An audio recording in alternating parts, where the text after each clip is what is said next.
Nous sommes la moyenne des personnes que nous fréquentons. Avec Génération Do It Yourself, je vous propose de rencontrer ensemble des entrepreneurs, sportifs ou artistes qui vont littéralement faire exploser notre moyenne.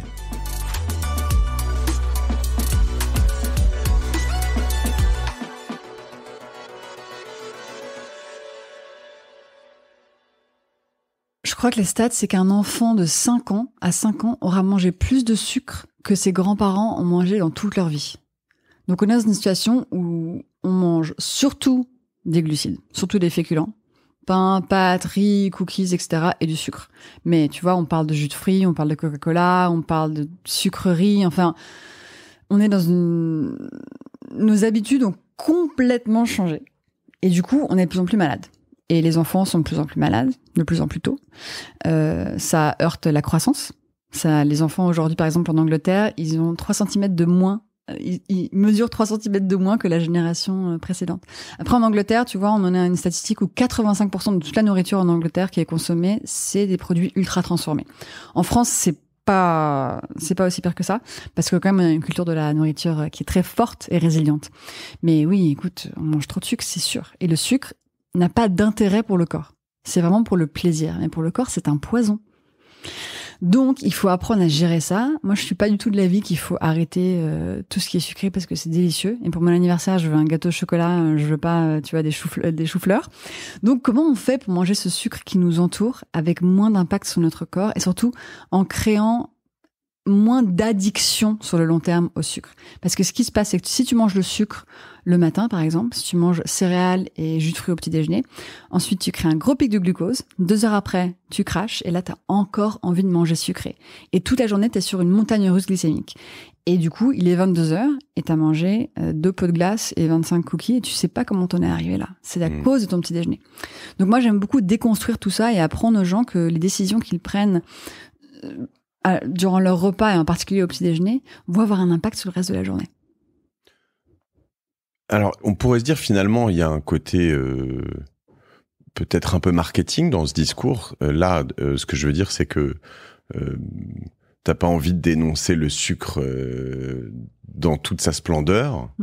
Mais le narratif fondamental, en tout cas, alors ce que j'avais en tête, c'est que ce que disait Yuval Noah Harari, il disait en fait, notamment alors là, les glucides et le fructose, en fait, si on aime tellement ça, c'est que l'homme des cavernes, le chasseur-cueilleur, quand il arrivait sur un pommier ou j'allais dire un prunotier, mais un prunier, en fait, il voyait ça, il se disait si je mange pas, déjà j'en vois jamais, c'est mûr. Si je le mange pas, il va y avoir des oiseaux, d'autres humains, même s'il y en avait moins, qui vont le manger. Donc il se gavait, il prenait tout, il se faisait un méga kiff. Exact. Il partait dans l'espace au niveau de l'intérieur, j'imagine. Et puis après, il revenait à bouffer des racines, quoi. Oui, parce que les choses sucrées signalent 2 choses d'un point de vue ancestral. 1, rien ne peut être sucré et un poison à la fois. C'est-à-dire que c'est pas dangereux à manger, ça va pas te tuer. Et deuxièmement, le goût sucré signale beaucoup de calories. Et dans le contexte d'être un chasseur-cueilleur, si tu vois plein d'oranges, t'as intérêt à les manger parce que tu sais pas quand tu vas en revoir. Donc, fais un plein de ces calories au maximum. Et quand tu manges quelque chose de sucré, ça libère de la dopamine dans ton cerveau. La dopamine, c'est l'hormone du plaisir. Et ce système de sucré-dopamine a été créé justement pour nous encourager à manger des fruits quand on les trouvait. Mais aujourd'hui, ça a été complètement hijacked. Tu manges des Oreos, tu manges un Snickers, t'as pas besoin de te gaver parce que t'inquiète, t'as assez à manger. Ouais. Et ton cerveau est encore en train de te dire... Mais Mathieu, bouffe tous les Snickers que tu peux. Peut-être qu'il n'y en aura plus, c'est super important. Donc t'as pas de satiété sur le sucre. T'as pas de satiété et c'est addictif. La dopamine, c'est addictif. C'est l'hormone qui est libérée quand on a des rapports sexuels, quand on prend des drogues, quand on joue au casino. C'est l'hormone du plaisir, c'est extrêmement addictif. Et les êtres humains en raffolent. Et manger quelque chose de sucré, c'est une façon très simple et rapide d'avoir un shot de dopamine dans le cerveau. Et ça, les boîtes qui font tous ces produits sucrés le savent très bien. Donc, ils veulent qu'on continue à les consommer. Et c'est très difficile de s'en empêcher, justement à cause de cette programmation biologique qui est plus forte que nous. Donc, il faut comprendre tout ça et être très clair que lorsque tu manges un Snickers, essaye de le manger d'une façon qui va t'apporter la dopamine sans créer en plus un pic de glucose qui va juste rendre l'addiction de pire en pire le reste de la journée. Donc voilà, c'est comment on mange toutes ces choses qui nous donnent ce plaisir avec moins d'impact sur le corps. Alors, tu le décris bien dans tes livres, Glucose Révolution et Glucose Goddess, la méthode. Donc, il y en a un qui explique, je pense, tout ce qu'on dit là, Glucose Révolution, et la méthode qui est aussi est plutôt des recettes et voilà, que j'ai eu à la maison un peu le matin. Je mangeais beaucoup d'avocats le matin. En fait, avant de venir peut-être là-dessus pour bien comprendre aussi comment ça fonctionne, si je viens sur tu n'as pas d'enfant encore. Hein. Si je viens sur l'âge, par exemple, plus dans la vie, est-ce que ça veut dire quoi? Est-ce qu'il faut retarder au maximum le moment où tu donnes du sucre, où tu fais découvrir les sodas? Est-ce que découvrir les sodas tu leur donnes pas. Jamais. Découvrir les sodas. Non, mais à 15 ans, tu vas découvrir aux enfants les cigarettes. Bah, tu leur fais pas découvrir en fait. Ok. Genre non. Non, mais en fait, ils le découvrent. Quoi qu'il arrive, ils le découvrent un jour. Mais c'est écoute, je ne sais pas. Je pense que c'est une philosophie d'éducation. Moi, j'ai pas d'enfant, donc c'est facile pour moi de dire, bah, t'as qu'à pas leur en donner. Mais je pense que en gros, c'est des poisons. Donc, sache bien que c'est pas bon pour tes enfants.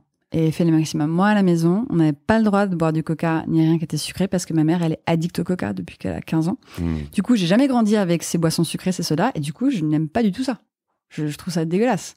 Même si je meurs de soif, je ne boirais pas un coca. Ouais, c'est vrai. Mais je comprends. Ce qui se passe dans la réalité, c'est que tu as un premier enfant, si tu en as plusieurs.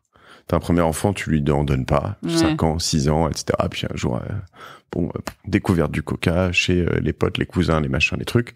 T'as le deuxième qui est derrière, qui a 3 ans, qui voit l'autre qui fait qui découvre le soda, qui te fait c'est trop bon, j'en veux. Bon, à 4 ans, tu plies, et puis là, t'as le troisième qui débarque à 3 ans, à 2 ans, et puis qui a un jour derrière un placard va se siroter le verre du frère ou du machin, et puis en fait, c'est ça la réalité. Alors, de toute façon, tu peux...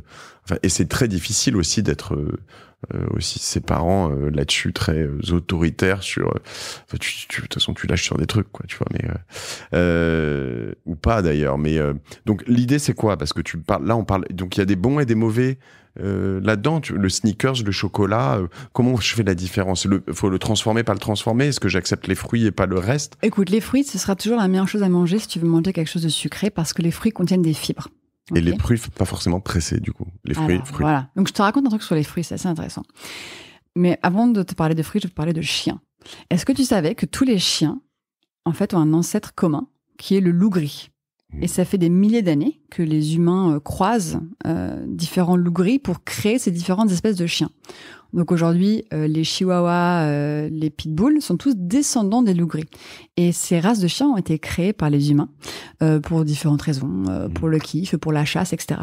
Okay, mais les humains n'ont pas seulement fait ça avec les animaux. Il y en a, tu te demandes vraiment pour quelles raisons ils ont été créés quand même. Absolument. Et il y en a qui sont super malades, qui ont la gueule toute écrasée. Enfin, c'est quand même chaud, tu vois. Il y a des trucs, tu te dis, ce truc, ça ne devrait pas exister. Et les humains n'ont pas seulement fait ça avec les animaux. Ils ont fait ça également avec les plantes, notamment avec les fruits. Et ça fait des milliers d'années que les êtres humains croisent différentes plantes pour créer des fruits très sucrés, faciles à manger, très juteux. Si tu regardes la différence entre une pomme ancestrale, donc une pomme d'il y a quelques millions d'années, et une pomme d'aujourd'hui, elles n'ont rien à voir. La pomme ancestrale, elle a la taille d'une cerise. Elle est toute petite et elle est pas très sucrée. Okay ? La pomme d'aujourd'hui, c'est un bonbon en fait. Super facile à manger, une peau très très fine, bien juteuse, pleine d'eau, pleine de sucre, ok ? Mais les fruits d'aujourd'hui ne sont pas naturels. Ils sont issus de ces croisements faits par l'homme. Ouais, tu fais la Pink Lady et la bonne pomme à cidre de Normandie, t'es dans deux gros délires différents. Voilà. Ouais. Par exemple, l'orange n'est pas un fruit naturel. Il a été inventé en croisant 2 espèces de plantes il y a 3000 ans. Donc juste quand tu vas au supermarché et que tu vois ces bel étalage de fruits, il faut pas se dire « Waouh, regarde, c'est naturel, c'est trop bien pour moi ». Non, c'est pas naturel. C'est une plante, mais c'est issu de l'expertise et l'intelligence humaine. Donc les fruits d'aujourd'hui ne sont pas naturels, ils ont été croisés pour être très riches en sucre et très faciles à manger.